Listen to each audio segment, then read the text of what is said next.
All right, tell us about the 2024 eclipse. Excellent. So, for those of you who don't know, coming up on April 8th, we're getting the second of what we're calling an eclipse doubleheader here in the continental United States. So, just last month, there was an annular solar eclipse, which the path was from west east, going from up near me in the Pacific Northwest down through Texas. That was an annular solar eclipse, which means that the moon was not quite in the right position to completely cover the sun. So you might have heard it called the Ring of Fire eclipse. But the one coming up in April is a total solar eclipse, which means the moon shadow will completely block the sun, and we'll get a total blackout that day. This is the first total eclipse in the continental United States since 2017, and it's going to be the last one for another 20 years.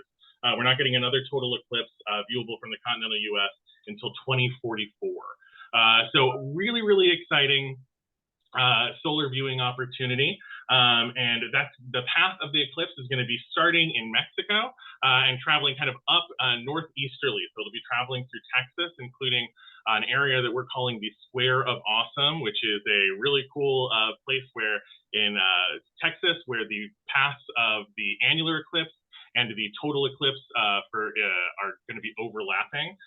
So those lucky dogs down in Texas are going to get a double eclipse 6 months apart. That'll be traveling up through the Midwest, Missouri, Southern Illinois, all the way up through Maine, and then into Canada. But everywhere in the entire United States, even those of us who are way, way far away from the path up in the Pacific Northwest, are going to get some visibility of the eclipse. So I think the furthest away in the continental U.S. is 15% of totality. So it's still going to be a heck of a show, no matter where you are. So highly recommend checking that out. And we are actually here at SSI and StarNet have put together a bunch of resources for librarians specifically to help you plan programming and events around the solar eclipse. So we get to that next slide. So we are calling the resources we're putting together. We got some really generous funding from the Gordon and Betty Moore Foundation to put together a project called the Solar Eclipse Activities for Libraries project. What we've done there is we've created a ton of stuff to help you do some really cool programming at your library, including solar science circulation kits that are available through your state library organizations. And those are circulation kits that are for your libraries to check out, not your patrons. And those include things like solar viewing telescopes, solar viewing binoculars, hands-on activities, storybooks, really, really cool stuff in there. And those are available through your state library. I think we've gotten them into 47 different states. I think we're still working on Idaho and a couple of other ones to get those available in your state library kit, in your state, to your state libraries. But contact your state libraries if you're interested in checking those out. We also have solar science and eclipse activities on the StarNet STEM Activity Clearinghouse. If you're not familiar with the STEM Activity Clearinghouse, it's kind of similar to what SciStarter does with their list of citizen science projects. But we have a database of over 500 vetted STEM activities that are available for your library. And we put together a whole collection just around solar and eclipse science, which is available. And all of those activities in that collection are available in both English and Spanish. So if you are a bilingual library, really great resources for you there. We are also connecting librarians with each other and solar science experts through the StarNet community site. We have a really great, I'm affectionately calling it Facebook. It's kind of a social media style site where you can sign up for free and connect with other librarians, as well as solar science experts, which we have on the group. We are also hosting many, many webinars. We've had several in the last year, and we're going to be doing even more going up until the April eclipse. We did a 4-part citizen science series, actually, with SciStarter, talking about how to get started with citizen science. We also did some hour-long webinars with Globe Observer and Eclipse Soundscapes. I know Emma's going to be talking about those projects a little later, so if you're interested in learning even more after Emma shares her part, you can go to that link down at the bottom of the slide and check out the recordings of those webinars there. We've had a STEM Activity Clearinghouse unboxing webinar for all the activities we've developed. We've had a really great Q&A and meet and greet with authors of Eclipse books. And those books are of all levels. We have everything from storybooks all the way to adult readers. And then we are also restarting our monthly SEAL intro and Q&A webinars with the StarNet team. The link for that is also in that Getting Started with SEAL blog post. So those are some great resources to get you started with the Eclipse. And then I will hand this back over to Tara to talk about how citizen science can be incorporated really well into your Eclipse programming. Thank you, Dylan. And the StarNet team and the Space Science Institute team has just done a tremendous job preparing libraries for the annular eclipse, and now, you know, focusing on the 2024 eclipse. So please check out those resources, and hopefully between the two organizations, between SciStarter and the Space Science Institute work, you should have everything that you need to participate in the eclipse and embed citizen science in eclipse programming, which is what we're going to talk about now. And I'm sorry, there was a link I put in the chat earlier from NASA on where your path of totality is, but I put the wrong link in. Emma, will you find the right link from the NASA website on I think I just copied it wrong into the slide deck. So citizen science and the eclipse. First, we want to just orient you all to what is citizen science. I know some of you are familiar with this, and I do apologize for those that have come to our webinars before. We always have to start out with what is citizen science, because there's always new people to citizen science, which is great. And this is going to be the briefest, introduction to citizen science, because we only are here together for the next 45 minutes. But we have so many resources for you all to do a deeper dive into what is citizen science and to get started with citizen science in your library. So citizen science is a global movement, and it really centers on a collaboration between people from all walks of life with real scientists and real scientific research. It is how people are making an impact on issues that they care about. They're collecting data, they're analyzing data. It's often called public participation in science, or community science, or open science. You may have heard these different ways of talking about it, but it really is empowering the public to engage in science and collect and analyze data. And there's a lot of projects that you can participate in that are research-based projects from universities, from laboratories, and there is a citizen science project for everyone, from health-focused projects like Stall Catchers, which is an Alzheimer's research project that encourages people to play a game and identify where, what is it, Emma? Oh gosh, I always get this wrong. Brain stalls, stalled blood flow in blood flow, that's right. Stalled blood vessels in the brain. And in identifying where things are stalling, you can help advance scientific research. So because of citizen science, everyday people have helped us to notice that bird populations are declining by 50%, that birds are breeding earlier, right? The citizen science is all about increasing eyes and ears in the world, and to be able to observe and notice what's happening around us at a rate that scientists in a laboratory can't do alone. One citizen science project helped identify that there's 50 types of bacteria in your belly button. They literally sent out kits for people to swab their belly buttons, and that is how we figured that out. And so you can just see some of the amazing findings that everyday people have helped to discover. And we want to just emphasize that this is not your average STEM program. What sets citizen science apart than a makerspace or a science and literacy program is that, yes, youth can participate, but it really is an adult-centered initiative. And it really has to do with contributing real data to scientists and to researchers. Sometimes scientists have too much data and they need your help analyzing it. For example, that's NASA's problem. It's a great problem to have, but there's hundreds of images, and I can't even imagine how many galaxies. And there's a citizen science project where you can actually go and look for and identify galaxies and work with NASA to be able to do that. So this is what citizen science is. It's real science, and there's some real science that is happening around the eclipse, and scientists need eyes and ears and all senses to be able to contribute data about what's happening when the sky goes dark. And Emma's going to take you through those projects. in just a second. But the benefits of citizen science are real. They help to broaden who we think about as science people, right? We are aiming to try to dismantle those stereotypes. Anybody can do science.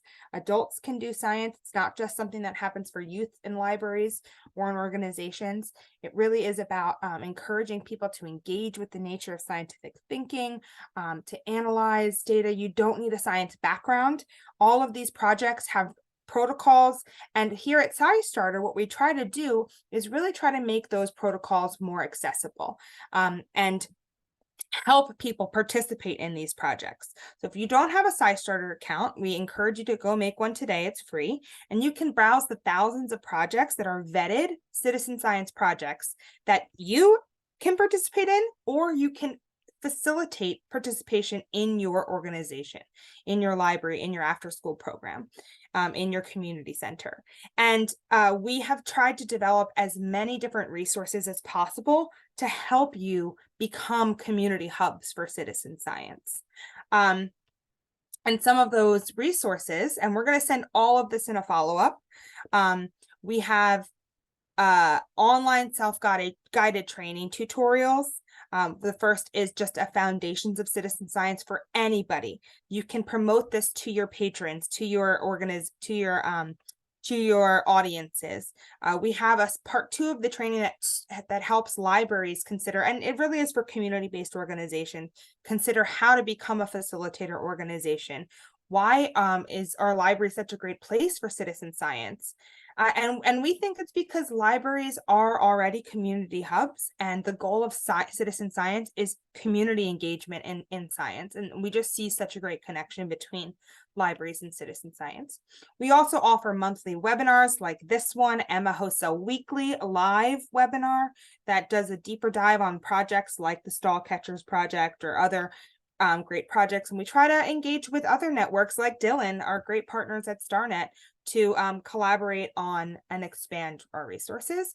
And then finally, if you go to scistarter.org/library-resources, you will find guides to hosting planning citizen science events.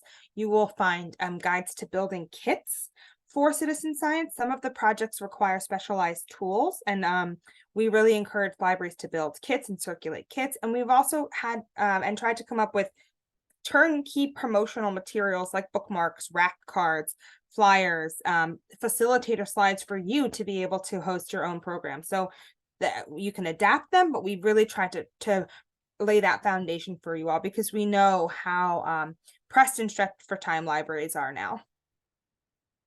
So we'll send out information, but you can sign up for the network. If you aren't already all signed up for the network, we encourage you to do that. Also to sign up for StarNet and just continue to get these resources, you know, and updates. We are partnering with folks to provide mini grants. Oftentimes we have new resources coming up, so please sign up. I'm going to pass it to Emma now to go do a deeper dive on why the Eclipse and citizen science are such a great pairing. Take it away, Emma. Awesome. Thank you. Awesome. Happy to be here today. We are going to be talking about what do scientists want to know when the sky goes dark. So as many of you know, and what we talked about a bit earlier about how there isn't going to be another one where we are for quite a few years, now 20 years in 2044. So having a good idea of the projects that are happening now, and it's very time sensitive. And some of them are really easy to partake in and are very accessible, even if you're not actually in the path of totality. So if anyone's here who's not in the path of totality, I'm here to help you make sure you can participate as well. So, and yes, you can hit the next slide, sorry. And I have quite a few, like I broke them down, so I'll have you just hit the button a couple times here. I think just twice here. So, oops. Yes. Awesome. So what is it? So SunSketcher is one of the 3 projects I'll share with you. And this is one of the ones that StarNet actually did an expose on, so to speak, a full conversation for an hour on, and I highly recommend you go watch that. There's also a SciStarter Live called Do NASA Science Live that we did back in September with several different projects for the Eclipse, for the eclipses, I should say, for both October and April. So we'll share both of those links to YouTube in a moment here. So SunSketcher is a project designed by the Western Kentucky University. It's funded by NASA, and it's meant to be a very accessible project for a lot of different people, even if you're not in the path. So as long as you're in the path but not center line and you're really close, that means that you can participate, and you barely have to do anything. So this is a good one to kind of build in an educational understanding of what is an eclipse, what are we looking for, what can we learn from it, but the actual activity for it, where it's really significant data you're sending into the project, but it really doesn't take all that much effort and expertise. All you need really is a smartphone. And what they're looking for is what's in this lovely image at the top left-hand corner. Those little star specks that are listed there are called Bailey's beads. And being able to see the Bailey's beads means you're seeing the moons and valleys, or sorry, the moons, valleys, and mountains, so that you can determine the shape and size of the sun. So they're looking to understand the shape and size of the sun to an accuracy that we've never been able to do. And that actually leads to relativity conversations and all kinds of really cool things that you can say you're a part of. Go ahead and hit the next one. Excellent.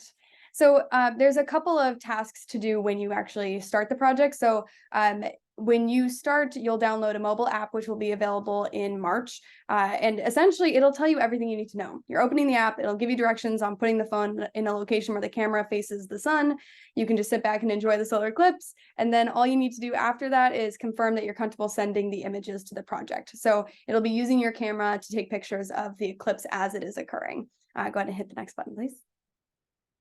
Awesome. And how do you get started, as in where? That all can come from SciStarter as a starting point. And then you'll be sent onto the SunSketcher website to stay tuned via their newsletter for when the app becomes available. Here's that link for you. Oh, just kidding. Someone already sent it. Thank you for that. Excellent. Oh, thank you, Roland.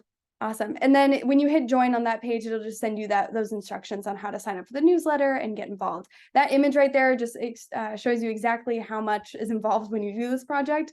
You're really just setting up a phone and then enjoying the eclipse. So, and they're looking for a million different people to be participating in this along the path. So they're really excited to have as many people as possible be a part of it. So yeah, excellent. Go ahead and click next. The last bit, I'm going to do this for each of these projects, and this is not an end-all be-all of this conversation, because if you are interested in doing this project, but as a facilitator, sometimes it's hard to go and take the first step to making that happen.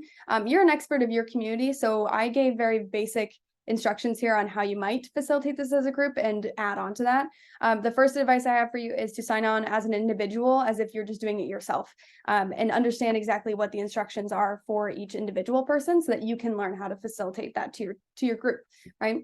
If you are looking to gather people from your library to join you on the day of the eclipse, the easiest thing is just a simple version of outreach to your patrons. So posters, a newsletter that might go out, something that allows them to come and talk to you and sign up for this, and set a time on the day of the eclipse for them to be back so that they can join you, learn exactly what to do if they're not sure, and then get ready and participate with you and line them all up like we had, line all those cell phones up like we saw on the previous page, which, by the way, it's iOS and Android. So you're both on, for both, it'll be available. So if you're looking for advice on how to build this into a facilitated event, and that will actually become a really important conversation as we have later webinars too. We'll have conversations like that. So stay tuned for more help there, more support available. Next slide, please. Excellent. Okay, cool. Oh, and before I move on, actually, I'll send them at the end. Actually, I have the videos from StarNet that I'll send to. So the Eclipse soundscapes, we talked about this briefly. This was also discussed by StarNet. So it's a very, very accessible, specifically with the word accessible, way to experience the eclipse. So there are a multitude of different ways. I actually only listed observer and data collector here, but there's also a couple more, including apprentice. So if you have anyone who is not comfortable doing the data collection of any sort and wants to just learn about eclipses, there is that as well, that is built in as a citizen science project on SciStarter. So if you click that button to go to the what is it, the idea is that we want to know what's going on with life on Earth when an eclipse happens. So when the sun goes dark, what's going on with our animals? Are they doing something weird? Are they making noises? Are they hiding? Are they coming out, etc.? there are different ways that wildlife and even flowers and all kinds of things just react to sudden changes in the world. So we recommend, as a library, we recommend that you work with the observer and data collector roles, because you are both in a prime position to facilitate both of those. And who can participate, by the way, is much wider here. So if you click the button once, I think. Yeah, who can participate? So if you want to do observer role, anyone can do that across North America. It doesn't matter if you're at 15% totality or if you're at 99% totality. You can absolutely do this one. We want to make it as available as possible. And also see that across the states, even if you're at a lower percentage, maybe you see similar things happen. So you never know when some things that can be discovered based off of having those baseline understandings and observations. If you want to do a data collector role, if you'll see on the right hand side there where there's a little device being put into a tree, that one requires technology, and it's about actually recording sound recordings in a location along the path of 70% or above totality. So from 70% to 100%, you are welcome to participate in that one as well. Go ahead and click to the next. Excellent. So for this one, if you are an observer, you'll be reporting on your experiences before, during, and after the eclipse. There's actually a data worksheet to be submitted, and the leader of this project recommends that you look at this worksheet in advance, a few days in advance, to just see what am I actually going to be looking for. Maybe have it out with you to just jot down notes during the eclipse, before, during, and after. And then you essentially submit it online right after the eclipse or within a certain window. For data collectors, if you click once more, this refers to the image in the bottom left-hand corner there where they're holding the audio moth device. Data collectors will be collecting these sound data using technology. And in order to do this, you can actually receive this technology for free with a whole kit included from the Soundscapes project. So if you are participating in this, you'll be putting this audio moth device somewhere on the grounds of your institution, whether it's a library or some other organization. You'll be putting it out a week before and then taking it back, or taking it away and putting it into an envelope to mail it back about a week after the eclipse. So it's looking for a great span of data, not just for that day. And everything comes in the kit if you apply for it and receive the free version. If you, for whatever reason, don't make it in time for the applying for the free version, you can actually build them yourself pretty low cost. So just keep that in mind as well. Go ahead and click the next. For getting started here, I've also included the SciStarter pages for this, where you can go ahead and hit visit, and it will actually send you to those external pages to know where to get started. Go ahead and click the next. And I believe, thank you, Roland, if you've been dropping links. Yes, you did. Yay. Awesome. Oh, thank you, Dylan. Dylan dropped the StarNet webinar with the Eclipse soundscapes. I wrote them down on one of these slides and just don't remember where I put them. Thank you. Excellent. All right. Last part about this is talking about how to actually do a program with Soundscapes. So I wrote out an example one just like before. So go ahead and go through. Yes. So how do I facilitate data collector? So this is the toughest one. So I figure I would go through this one. First of all, of course, sign up as an individual first to see the instructions and apply for the kit. So if you can, apply for the kit ASAP, which it's actually not available yet, but we can let you all know when it does, which is also why saying that you'll join the project on SciStarter will help, because then we can notify you when the kits are available. Come on, not to interrupt. It's actually the application for the Total Eclipse kits is open now. Oh, it is. Oh, awesome. It opened October 23rd, and it is open until January 16th, 2024. I can drop the link to that the kit application in the chat as well. That would be perfect. Thank you so much. In my review before this, I think I might have missed one of the notes. I was scrolling too fast. One of the notes on the site. Perfect. I'm glad. Then never mind. You can absolutely just start applying now.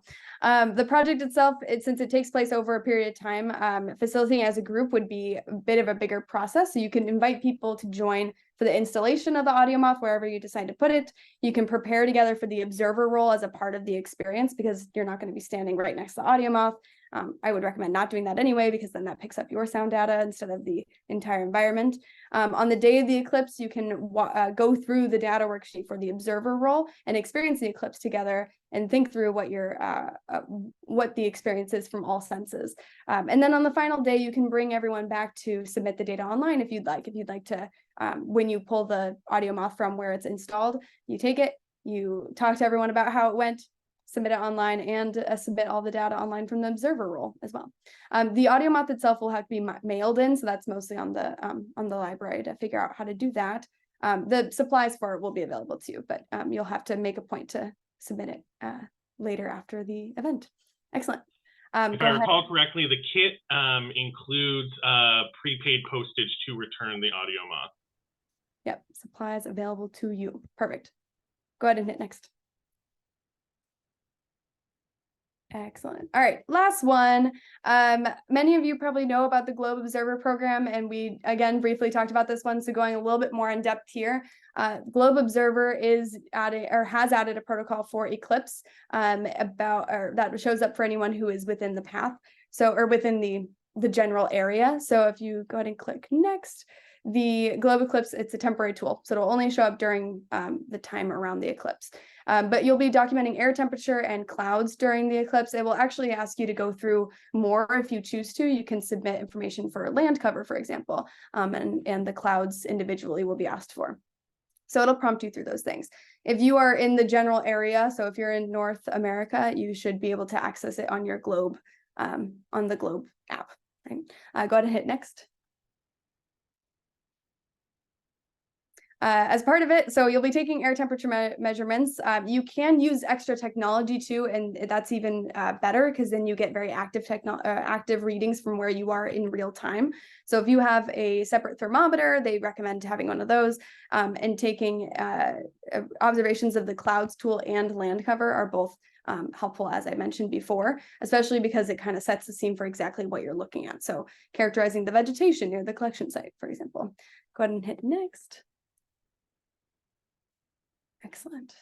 Okay, so for facilitating this one as a group, if any of you have used Globe Clouds, it's all within the app telling you exactly what to do, and it tells you, it goes through a very guided process. So I would highly recommend going through and testing out the Cloud app, for example, and the land cover in your specific location, and do that a couple times just to get more familiar with it so that you can assist people on the day of. But similar to the other projects, it would be simple promotion ways to just encourage them to join the project, return on a specific date, meaning the eclipse date, maybe a couple of hours in advance to make sure, or an hour in advance to remember how to get started with the observation. So making sure that people know what the activity is, maybe practicing the cloud observation beforehand would be super useful too. In fact, the project itself recommends taking observations every 15 to 30 minutes over a general period of time. So if you can do that from the area, that would be a really wise idea and helpful data-wise. The how to get started right underneath there, which if you click one more time, I think, is the same as the other one. So except it's an app this time. So make sure that you download the app in advance. And then if you use the same email on your SciStarter account as the Globe Observer app, we can actually connect them to build the affiliate process so that your data can be tracked across so you can see how well you do on your SciStarter dashboard, which is pretty cool. That also helps us too, because then we know what to recommend to you to do more projects. And we also are able to figure out just how much of an impact we're able to make during the month of April, because ... next slide. ...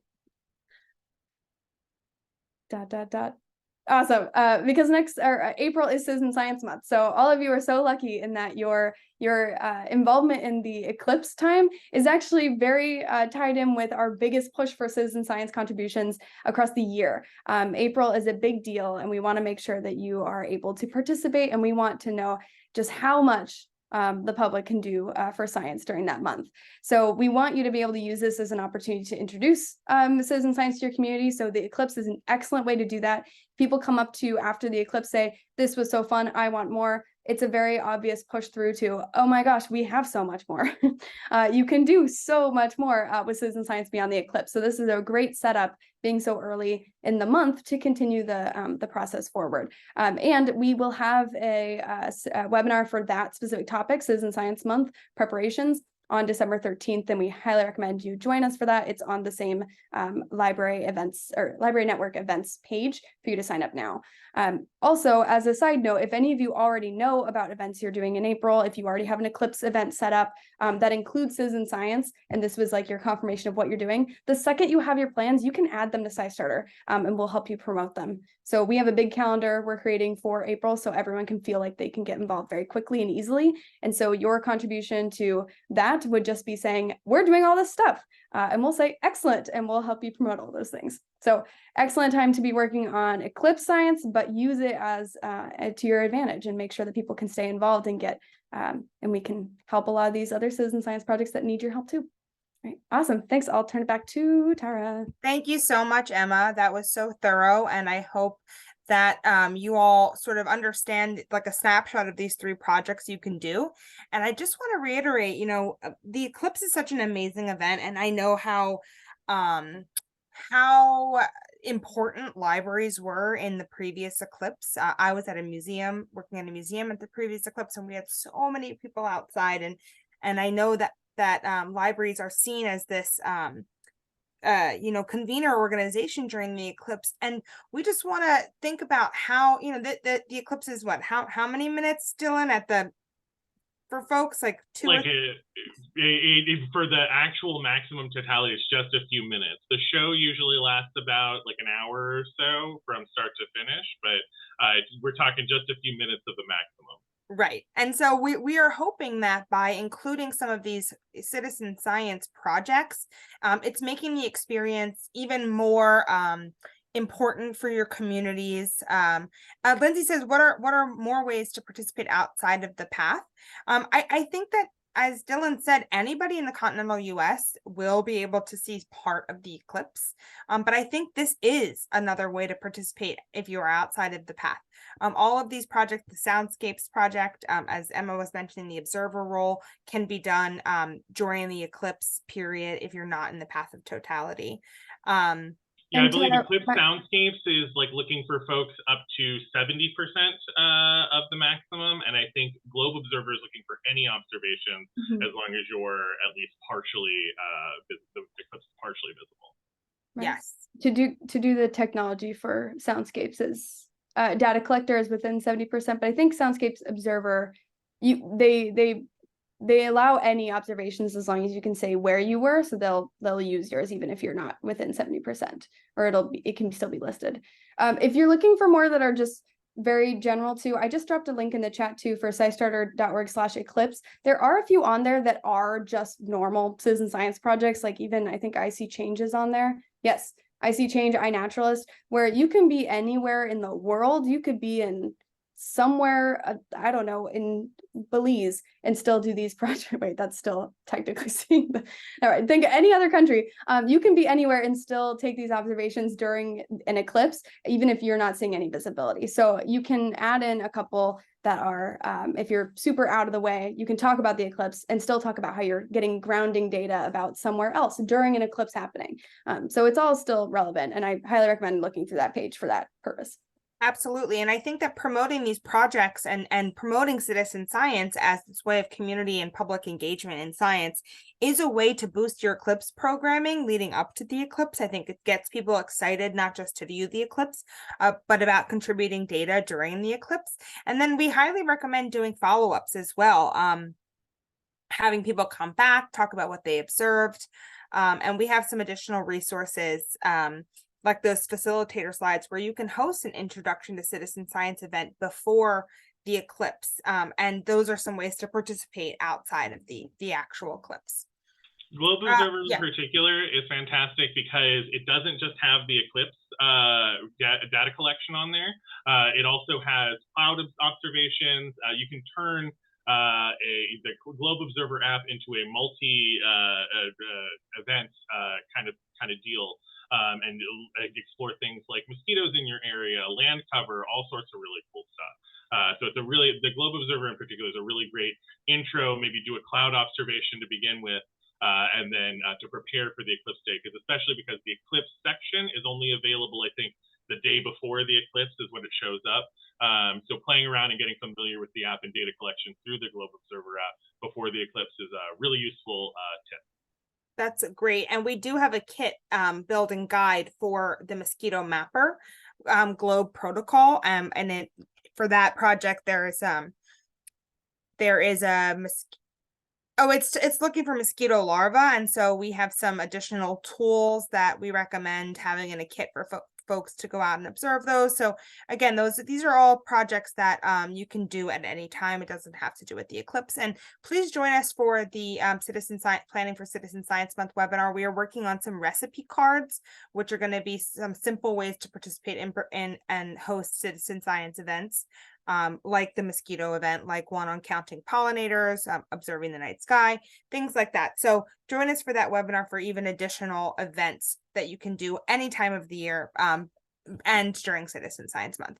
But I'm going to pass it back to Dylan to take us through some examples from the annular eclipse from some libraries within the StarNet network.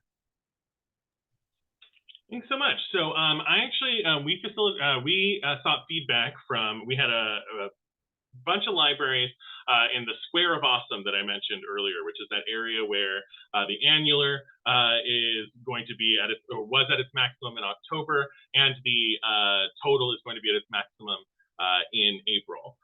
So we actually distributed, and we got kits from the Eclipse Soundscapes project, as well as Globe Observer, not just giving them the app and that sound recorder, but also giving them some science handouts, all sorts of stuff, which is all available through the SEAL project. We get to the next slide. And before we start here, I'm actually going to throw a link in the chat. So this is actually a webinar we did with SciStarter back in April. All about citizen science and programming for the eclipse. We kind of do a model of a daytime star party. So if you're interested in getting even more ideas about how to do that for eclipse programming with citizen science, highly recommend checking out that recorded webinar. So I'm going to share just a few thoughts from some librarians who are in the Square of Awesome, who participated in the annular solar eclipse. And are already planning on doing stuff for the total eclipse, but give you some ideas of some stuff to do of how they use the Eclipse Soundscapes and the Globe Observer apps during the annular. So we go to the next slide. So this was one librarian who said prior to the eclipse, they did a workshop with the Globe Observer app. They used the slide deck that's available on the Globe website and added some slides of their own, including a screen recording of their phone using their app. Which is really useful for help familiarizing any learners with the app itself. Prior to the slideshow, they handed out the Did You Know That Clouds Have Named books? So they incorporated some books into this programming. They didn't read the story, but just pointed out the different types of clouds described. After the slideshow, they handed out the sky windows, which are the sky viewing. These are actually available on the Globe Observer website. And went outside to try the app, and they were recording and making observations through the cloud section of the Globe Observer app. They had iPads available for children who did not have their own mobile devices. And then finally on Eclipse Day, they had a slide deck about the Eclipse part of the app showing on a loop. So that was just a reference that could be on a monitor or a TV, showing that over and over again so people could check that out during the eclipse.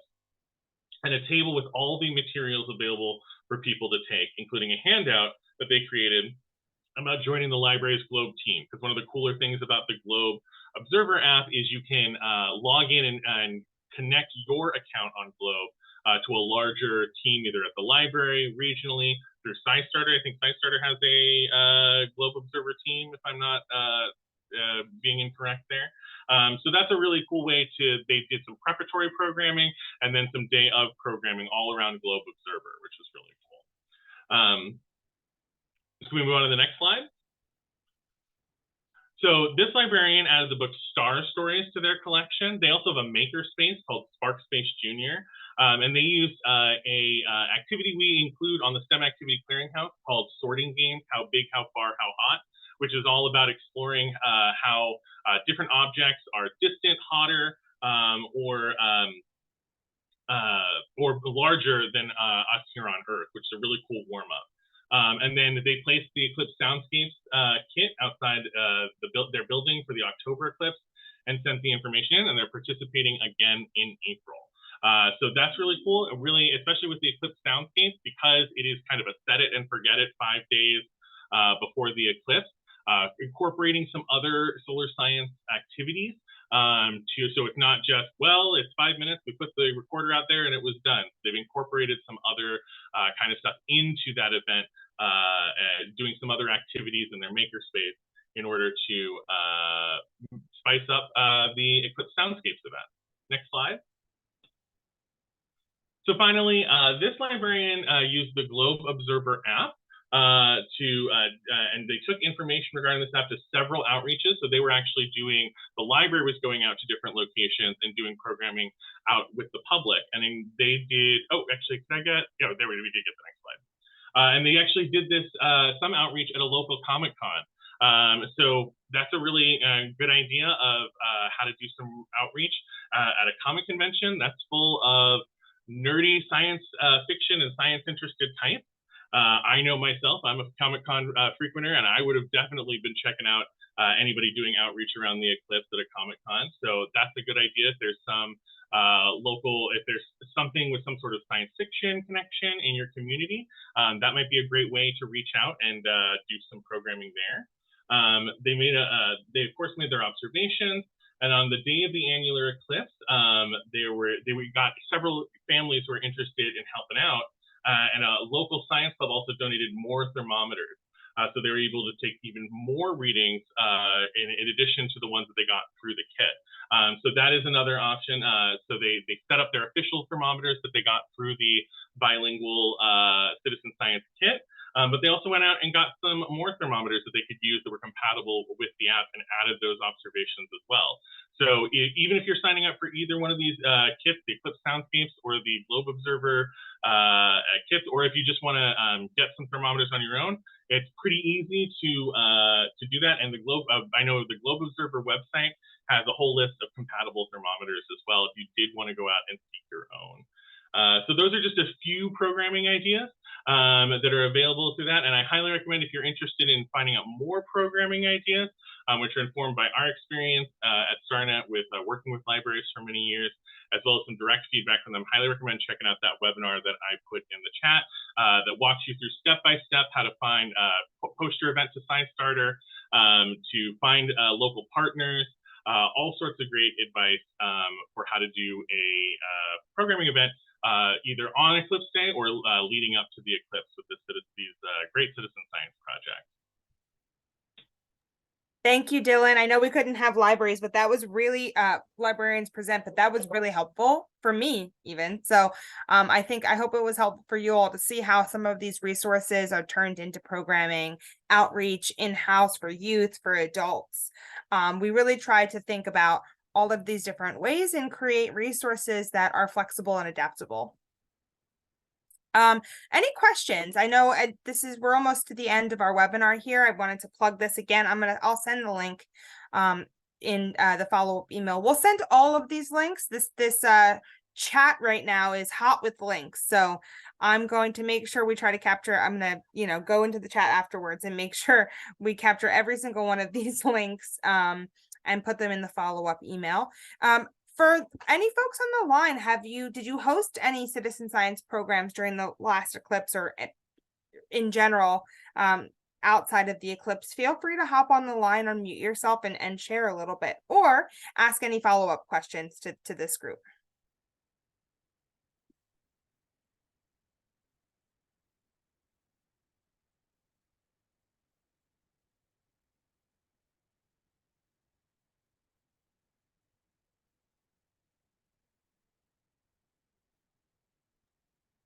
Just out of curiosity, if you did do Eclipse programming, can you give yourself one of those thumbs up emojis? I don't actually know how to do that, so oh, it's the reactions. This thing. If you did end up doing Eclipse programming, I'm curious. Nice. So Montoya said, I created exhibits in the library using NASA resources, fact sheet, and swag. That's great. And we have some resources for citizen science passive programming as well. Some posters that you can put up, some inquiry posters. what do you think citizen science is? What are you curious about? And so you can incorporate them as well into some more exhibit type passive programming. We absolutely encourage that, especially with some of these citizen science projects that are a little bit more individual based, right? With the different apps. I think just even promoting or creating a display that said scientists need to know, what scientists are looking to know during the eclipse, and promoting and access and accessibility to these different programs. Let's see. Robin said, over the summer, I worked with my local Boys and Girls Club to observe pollinators and submit to the Great Sunflower Project. Wonderful. I think that's an absolutely perfect outreach activity. Kristen said, Dylan, early in the meeting, you mentioned we could check out solar science kits from our state library. Is that correct? Yes, I did. I was just replying that I'm putting a link in the reply to our Getting Started with Steel webinar, which has all the information about the state library kits, including all the states we've gotten them to. Each state is handling those circulation kits a little differently in terms of how to get those to public libraries. So if you are interested, highly recommend getting a hold of your state library and asking about the Steel Solar Science circulation kit, and they can direct you on how to get your hands on one of those in your state. And I just put that link in the reply to Kristen's question there. And then Christina said our makerspace had the supplies to make pinhole viewers for our patrons available during the eclipse to view the day before the eclipse. I love that as well. I think that, and you can really incorporate the one soundscapes observation protocol. I think that goes really nicely with the pinhole viewer and this idea of observing the eclipse.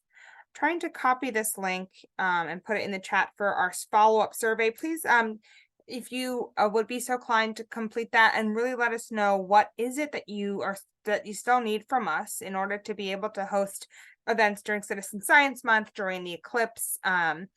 So we would love to continue to support you. And if there are no other questions, we'll give you some time back and look for that follow-up email tomorrow with those additional resources.